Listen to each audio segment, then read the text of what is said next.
¿Existe una relación entre la personalidad y los accidentes viales? ¿Pueden los rasgos de la personalidad generar mayor riesgo a la hora de manejar un vehículo? Hay estudios que sugieren que sí.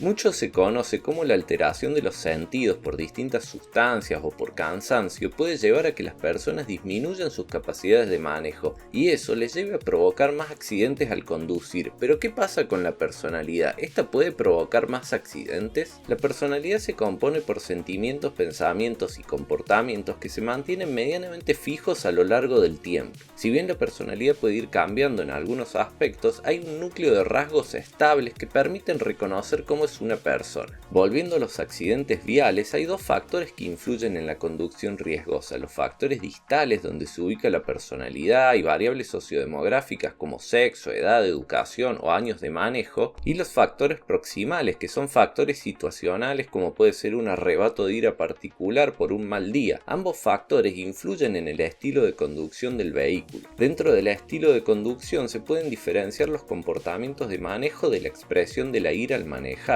Los primeros incluyen los errores, lapsus y el no cumplimiento de la norma, mientras que el caso de la expresión de la ira puede ser verbal, física o manifestarse con el vehículo. El modelo de los 5 grandes para medir la personalidad es el modelo más utilizado para valorar la relación entre la personalidad y la conducción. Este modelo considera que la personalidad puede medirse en 5 pilares. Estos son la extraversión, que indica qué tanto la persona interactúa con otras personas; la bondad, que es la voluntad de cooperar y ayudar a otros; la responsabilidad, que implica el autocontrol y la atención a las actividades; la apertura a la experiencia, que implica la curiosidad y la búsqueda constante de nuevas formas de hacer las cosas; y por último el neuroticismo, que indica el nivel de irritabilidad de la persona. Las personas con mayor nivel de extraversión, bondad, responsabilidad y apertura a la experiencia tienden a demostrar menor nivel de ira al conducir, mientras que el neuroticismo se relaciona con la ira en algunos casos. Otros componentes de la personalidad asociados a la ira son aquellos que se enmarcan en la tríada oscura, que incluye un combinado de aspectos del narcisismo, que es una personalidad centrada en el sí mismo; el maquiavelismo, que implica la manipulación del entorno y las personas; y la psicopatía, que se caracteriza por la agresividad extrema.